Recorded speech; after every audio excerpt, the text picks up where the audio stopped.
Hello students, मैं MK. Pandey mathematics में आप सबों का स्वागत करता हूं। आज हम लोग इस वीडियो में कोऑर्डिनेट ज्योमेट्री यानी नियामक ज्यामिति का अंतिम टॉपिक त्रिभुज का क्षेत्रफल के सूत्र के बारे में पढ़ेंगे कि किसी भी त्रिभुज का हम क्षेत्रफल कैसे निकालते हैं। इसके पहले वाले वीडियो में हम लोगों ने देखा कि त्रिभुज नियामक ज्यामिति का क्या कंसेप्ट है, उसके बाद ये दूरी सूत्र, विभाजन सूत्र, सेक्शन फार्मूला और डिस्टेंस फार्मूला का टोटल कंसेप्ट, उस पर जितने भी क्वेश्चंस है, एग्जाम्पल और एक्सरसाइज सब हो गया है। अगर आप पिछला वीडियो नहीं देख पाए हैं तो उसे ज़रूर देखिए और कंसेप्ट अपना क्लियर कीजिए। उसके बाद तब अगला सूत्र पढ़िए, अगला कंसेप्ट पढ़िए तो ज़्यादा अच्छे से समझ में आएगा। चलिए हम लोग इस वीडियो में शुरू करते हैं आज त्रिभुज का क्षेत्रफल। त्रिभुज का क्षेत्रफल निकालने के लिए हमें त्रिभुज के तीनों शीर्षों का नियामक दिया गया रहता है। मतलब एक त्रिभुज है ABC, मान लीजिए कि त्रिभुज ABC में, माना कि त्रिभुज ABC में A का नियामक का चिन्ह होता है x1 y1, B का नियामक x2 y2 तथा C का नियामक x3 y3 है। तो एरिया त्रिभुज ABC, मतलब त्रिभुज ABC का क्षेत्रफल क्या होगा, ये हमको निकालना है। चलिए एक फिगर से समझते हैं। ये x y एक्सिस हो गया और इधर x एक्सिस हो गया।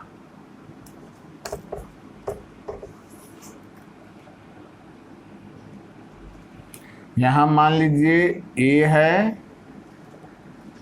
यहाँ और यहाँ।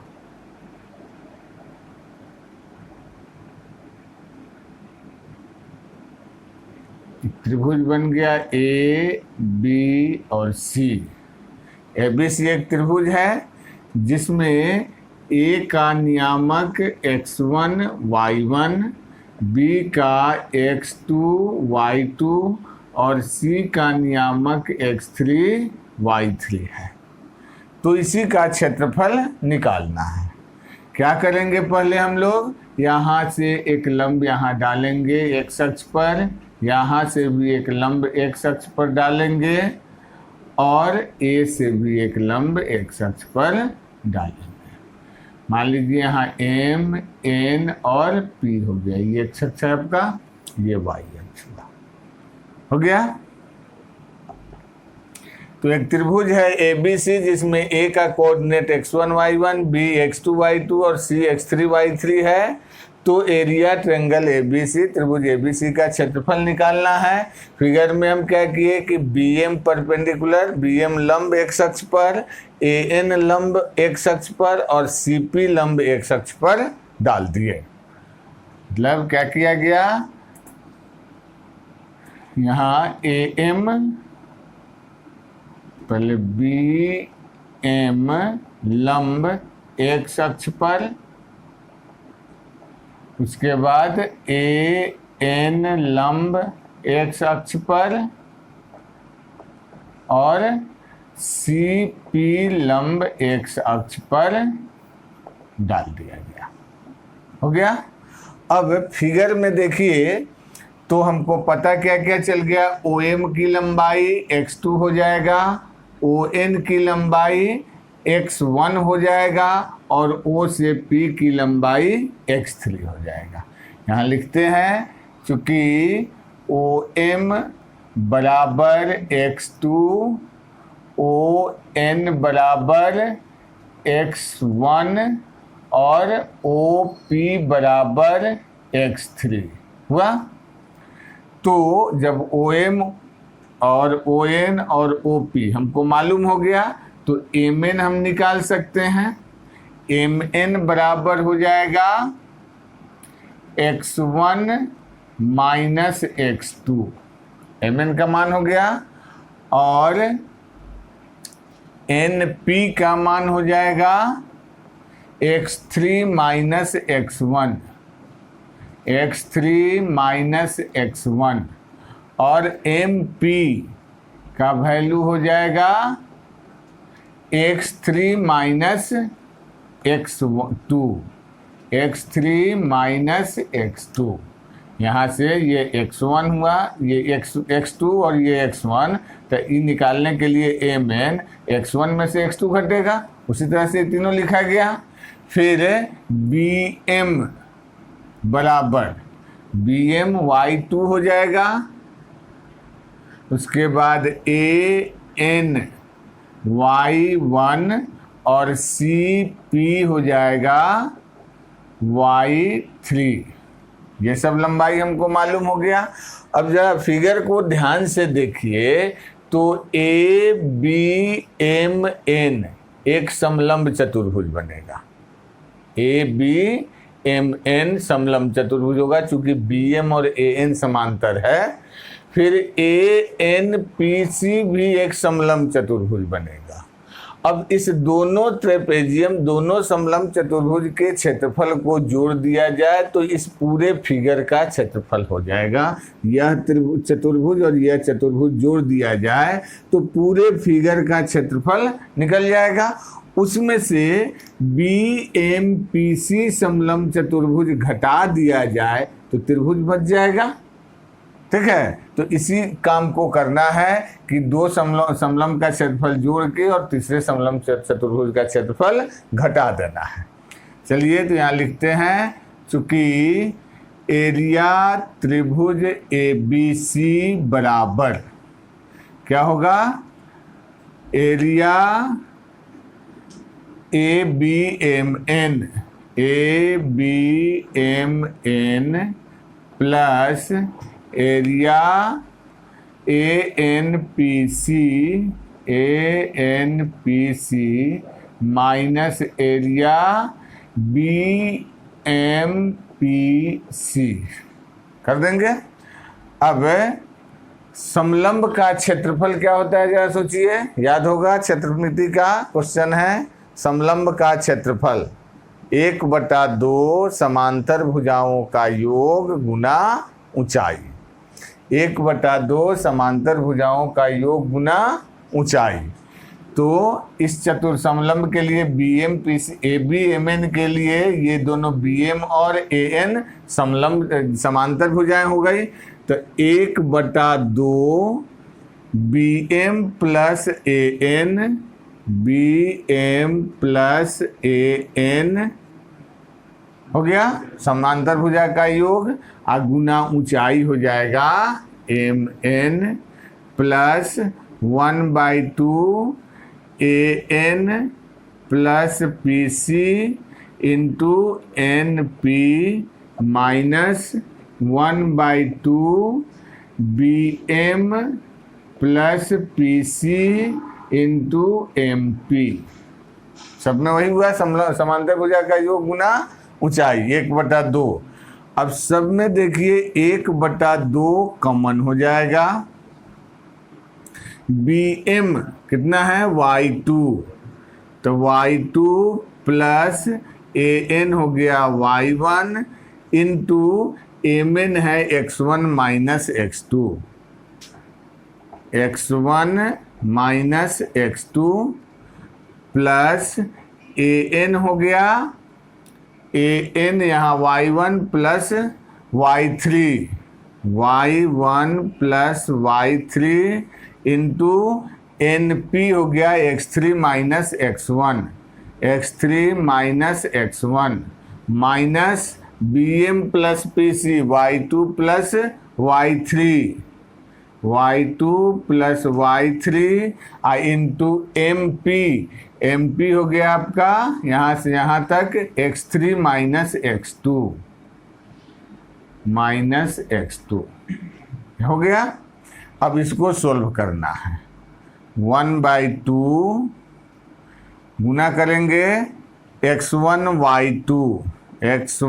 y2 plus x1 y1 minus x2 y2 minus x2 y1, फिर x3 से x3 y1 x3 y3 minus x1 y1 और माइनस x1 y3 माइनस। अब देखिए यहाँ माइनस साइन है तो गुना होगा, साइन चेंज भी होगा, तो इससे गुना करेंगे दोनों प्लस में आएगा तो साइन चेंज होकर माइनस हो जाएगा।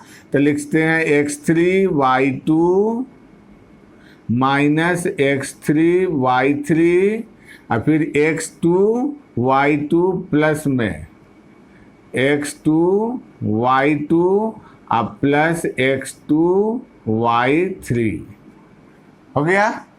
ये गुना करने के बाद देखिए x1 y1 एक बार यहाँ प्लस में है और एक बार यहाँ माइनस में है, कैंसिल हो जाएगा। फिर उसी तरह से x2 y2 माइनस में है और x2 y2 यहाँ प्लस में है, फिर x3 y3 प्लस में है और यहाँ x3 y3 माइनस में है। हो गया। ये सब कटने के बाद जो बचा उसको लिखते हैं 1/2 x1। देखिए x1 का टर्म एक यहाँ है और एक x1 का टर्म यहाँ है, ये दोनों एक साथ, इस दोनों में x1 कॉमन हो जाएगा और बचेगा y2 minus y3, y2 minus y3 हुआ।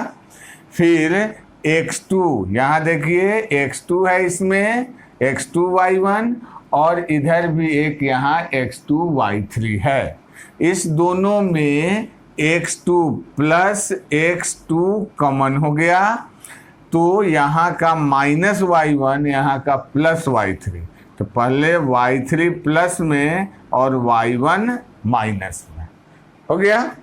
फिर इस दोनों में देखिए x3 कॉमन हो जाएगा तो plus x3 y1 minus y2, ये हो गया त्रिभुज का क्षेत्रफल का फॉर्मूला। इसको यहाँ मोड में रखा जाता है, मोड में, ताकि इसको कैलकुलेट करने के बाद अगर निगेटिव वैल्यू भी आता है तो उसको हम पॉजिटिव मान उसका लेते हैं।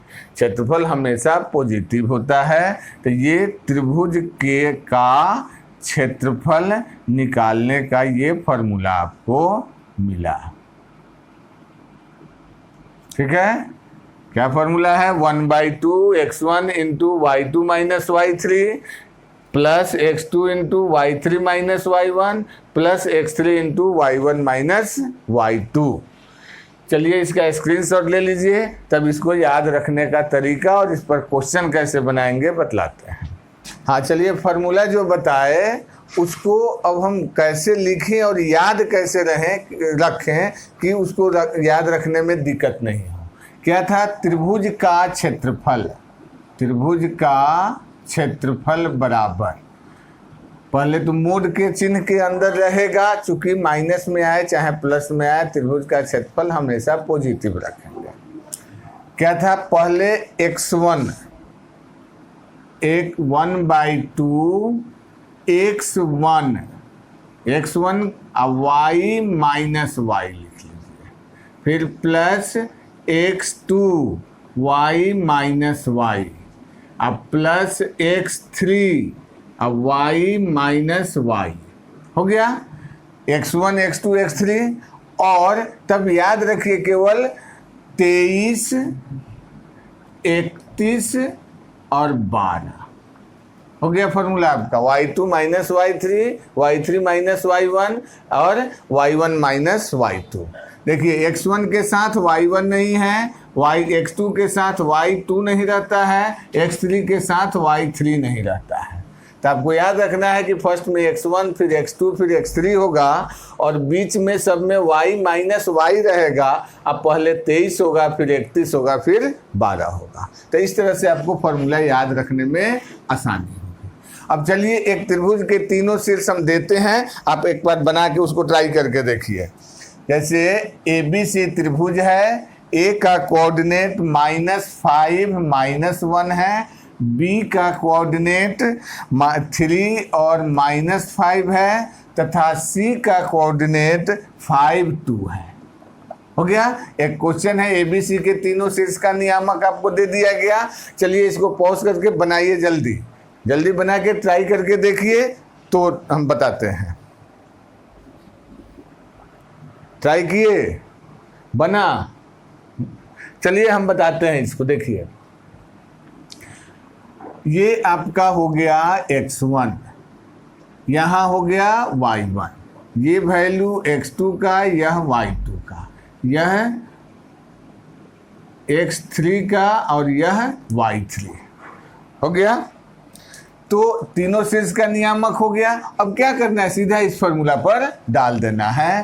त्रिभुज का क्षेत्रफल बराबर 1/2 x1 -5 और y2 minus y3 -5 -2 plus x2 3 और y3 2 हो गया। अब माइनस y1 तो -1 है तो यहाँ +1 हो जाएगा।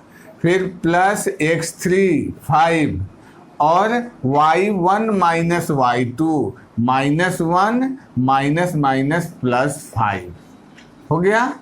अब इसको कैलकुलेट कर देना है। 1/2 5 और 2 7 25 35 प्लस में होगा, ये दोनों माइनस माइनस, 3 तिया 9 अब प्लस 4 पंचे 20 हो गया। अब 20 और 9 29 और 30 60 64 हो जाएगा। तो 1/2 इंटू 64 बराबर 32 स्क्वायर यूनिट, वर्ग इकाई हो गया। एकदम आसान, 2 लाइन में बन जाएगा। इसी फॉर्मूला को हम एक दूसरे तरह से सजा के लिख सकते हैं। देखिए कैसे, जैसे A का नियामक अगर x1 y1 है तो यहाँ x1 लिखे, यहाँ y1 लिखे।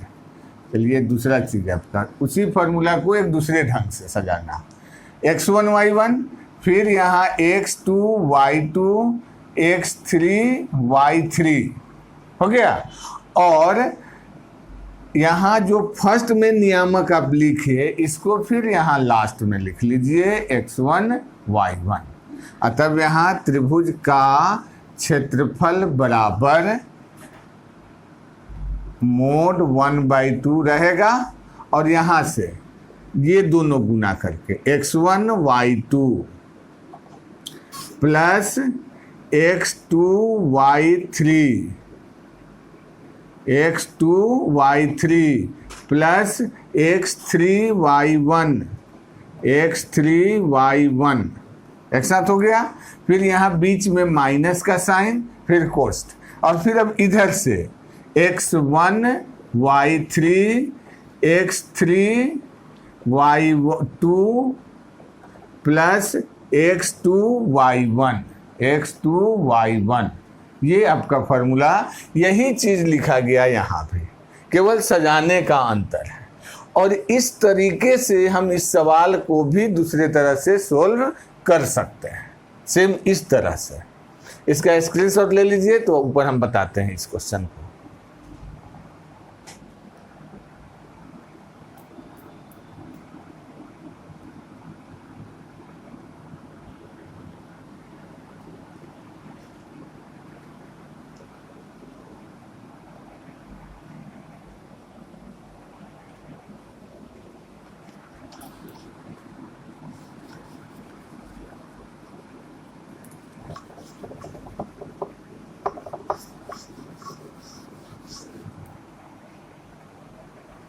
चलिए अब इसी क्वेश्चन को हम इस फॉर्मूला से बना के देखते हैं। क्या करना है, पहले नियामक को सजा लेना है ऐसे।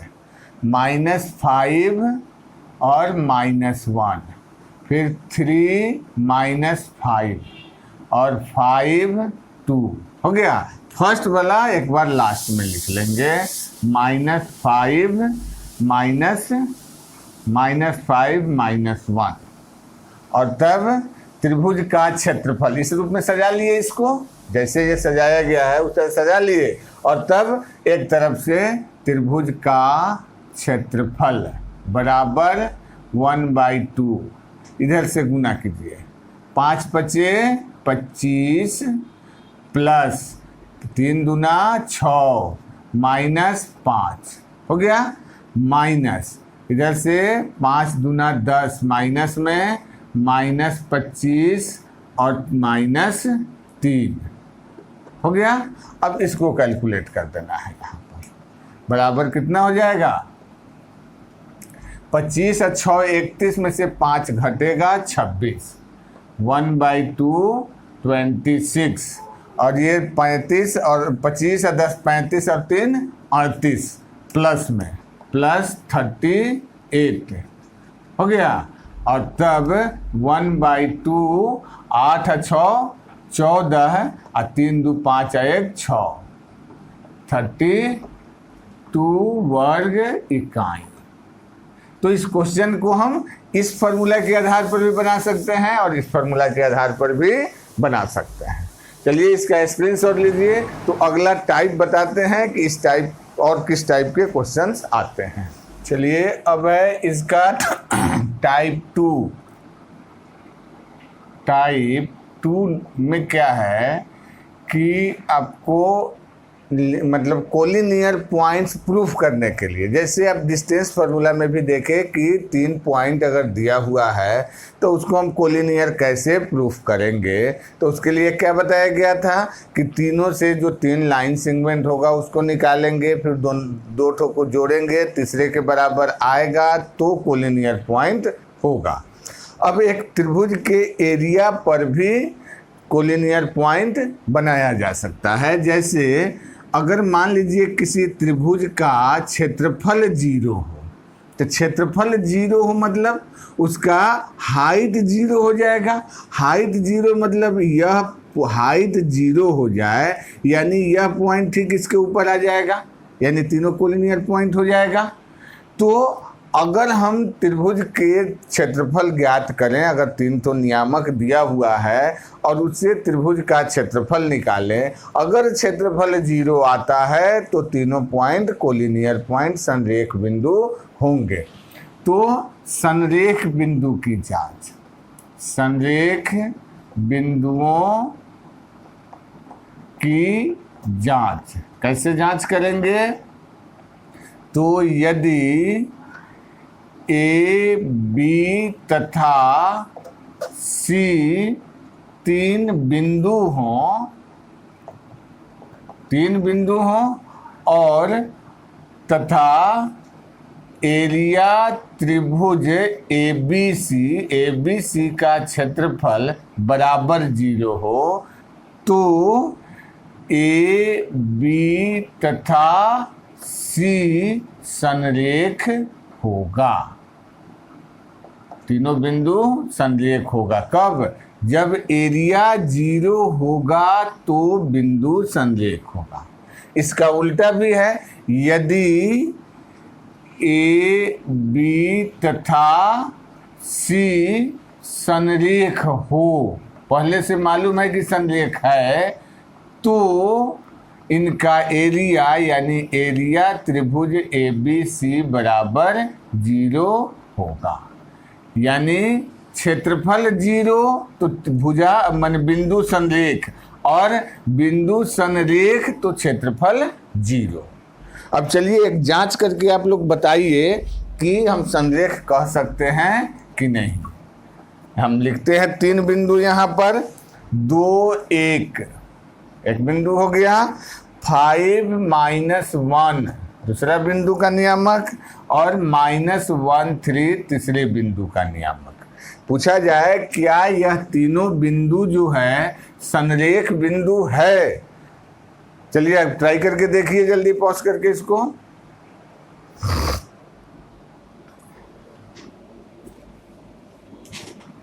चलिए ट्राई किए, बना। क्या करना है, एरिया केवल निकालना है इसका। तो एरिया में दो तरह से एरिया निकालना बताया, आपको जौन सा सहूलियत लगे वैसे बना सकते हैं। मान लीजिए यह ए बिंदु का नियामक हो गया, या बी का, या सी का। तो क्या करें, 2 1 5 -1 -1 3, इसको लास्ट में एक बार लिख लें 2 1। अतः त्रिभुज का क्षेत्रफल बराबर 1/2, इसको गुना करेंगे -2, 5 तिया 15 -1 हो गया। फिर -3 दूना 6 +1 +5।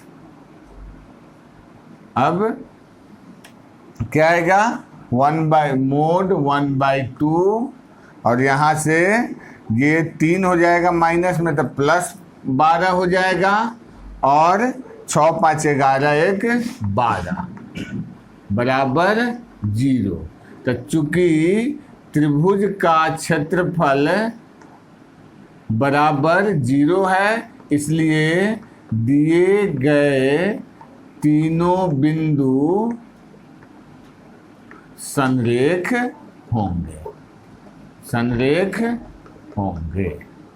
चलिए, ये हो गया टाइप 2। आप किसी पॉइंट को संरेख कैसे प्रूफ कर सकते हैं। इसी पर फिर क्वेश्चन आता है कि संरेख बिंदु है, दिया गया रहता है, और उसमें कोई एक नियामक नहीं मालूम रहता है, उसको निकालना।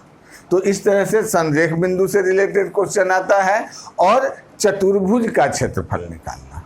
चलिए, चतुर्भुज का कैसे क्षेत्रफल निकालिएगा बताते हैं इसको। इसका स्क्रीनशॉट लीजिए। हाँ चलिए, अब चतुर्भुज का क्षेत्रफल टाइप 3 में चतुर्भुज का क्षेत्रफल निकालने के लिए क्वेश्चन आता है। तो क्या करेंगे, मान लीजिए चतुर्भुज है, एक चतुर्भुज ABC है, ABCD। इसके चारों शीर्षों के नियामक दिए गए हैं। मान लीजिए x1 y1 है, यहाँ x2 y2 है, x3 y3 है, और x4 y4 है। ठीक है। तो एक तरीका, दो तरीका से आप बना सकते हैं। इसका एक विकर्ण खींच देंगे कोई भी, और इस तरह से दो त्रिभुज हमको प्राप्त होगा। अब ADC के लिए तीनों शीर्ष का नियामक मालूम है, त्रिभुज का क्षेत्रफल निकाल लेंगे। और ABC तीनों नियामक मालूम है, इससे त्रिभुज का क्षेत्रफल निकाल लेंगे, और दोनों त्रिभुज के क्षेत्रफल को जोड़ देंगे। तो एक तरीका आपका ये होगा। दूसरा तरीका, जैसे त्रिभुज का क्षेत्रफल बताए थे उसी तरह से देखिए, यहाँ चार नियामक दिया रहेगा, चारों को लिखेंगे x1 y1, x2 y2, x3 y3, x4 y4।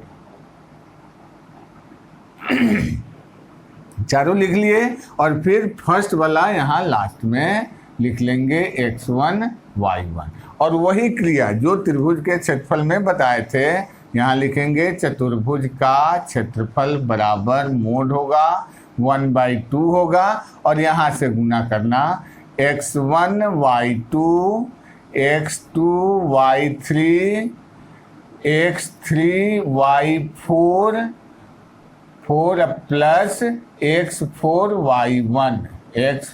y1 हो गया। और माइनस, फिर माइनस देंगे, और यहाँ से फिर उल्टा x1 y4, x4 y3, फिर x3 y2, और फिर x2 y1। ये चतुर्भुज के क्षेत्रफल को निकालने का एक फॉर्मूला हो गया। ये किताब में दिया नहीं गया होगा, किताब में बताता है आपको कि ऐसे दोनों का त्रिभुज का क्षेत्रफल अलग अलग निकाल के जोड़ दीजिए, लेकिन हम इस तरह से बना सकते हैं। और आप दोनों तरह से बना के देख लेंगे, अगर किसी अन्य बहुभुज का भी कहा जाए, जैसे षष्ठभुज, सप्तभुज, अष्टभुज, सब शीर्ष का नियामक दे करके और उसका क्षेत्रफल निकालना हो, तो इसी क्रम में हम बना सकते हैं। पंचभुज है तो यहाँ 5 तक आएगा, फिर फर्स्ट वाला लास्ट में लिखा जाएगा, और इस तरह से क्रिया करेंगे तो उस बहुभुज का क्षेत्रफल आप निकाल सकते हैं। जैसे मान लीजिए यहाँ एक चतुर्भुज का चारों शीर्ष का नियामक हम देते हैं आपको, ए का, बी का, सी का और डी का नियामक दिया हुआ है। -4 -2, फिर -3 -5, फिर 3 -2, 3 -2 और 2 -2 और 3। ये चारों शीर्षों के नियामक दिए गए हैं और कहा जाए इसका क्षेत्रफल निकालेंगे कैसे। चलिए आप लोग कोशिश करके देखिए जल्दी। यहाँ पर चारों शीर्ष का नियामक दिया हुआ है, इस फॉर्मूला से भी बना सकते हैं, इधर से भी बना सकते हैं। ट्राई किए, ट्राई पहले कर लीजिए तब देखिए कैसे आगे बना हुआ है। चलिए बताते हैं। देखिए चारों नियामक दिया हुआ है, इस रूप में इसको सजा लीजिए। क्या हो जाएगा? -4 और -2, फिर है -3 -5, -3 -5, 3 -2 और 2 3, चारों हो गया। फर्स्ट वाला फिर लास्ट में लिखा जाएगा -4 -2। तब चतुर्भुज का क्षेत्रफल बराबर 1/2, यहाँ से गुना कीजिए, 4 पंचे 20 प्लस में +6 +9 -2 दूना 4 हो गया। फिर बीच में माइनस का चिन्ह और फिर इधर से -12 -4 -15 और +3 दूना 6 हो गया। 1/2 कितना आ जाएगा? 20 और 6 26, इसमें से 4 घट जाएगा तब 5, 26 और 5 31, 12 4 16, 16 15 31, 31 में से 6 घटेगा 25, -25 अब माइनस तब +25 हो गया। और बराबर 1/2, अभी दोनों जोड़ा जाएगा कितना? 5 1 6, 3 2 5, 5 और 1 6 और 3 2 5, कट जाएगा 28 वर्ग इकाई। ठीक है, तो इस तरह से हम चतुर्भुज का क्षेत्रफल आसानी से निकाल सकते हैं।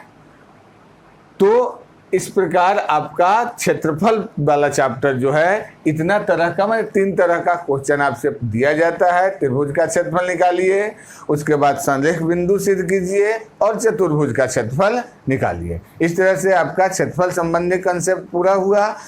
इसको अच्छे से पहले फार्मूला उस पर सब पर क्वेश्चन बता दिए, सबको अच्छे से समझ लीजिए और तब अगला एक्सरसाइज एग्जाम्पल इसका कीजिए। मान लीजिए कि वह आपका एक होमवर्क है, उसको पूरा कीजिए और तब अगले वीडियो में देखिए, वो सब बताते भी हैं, आप मिलाइए, अच्छे से आपकी तैयारी भी हो जाएगी और कोई भी तरह का दिक्कत नहीं है। लॉकडाउन भी है तो उससे कोई फर्क नहीं पड़ेगा, आपको अच्छे से केवल तैयार करने का काम है।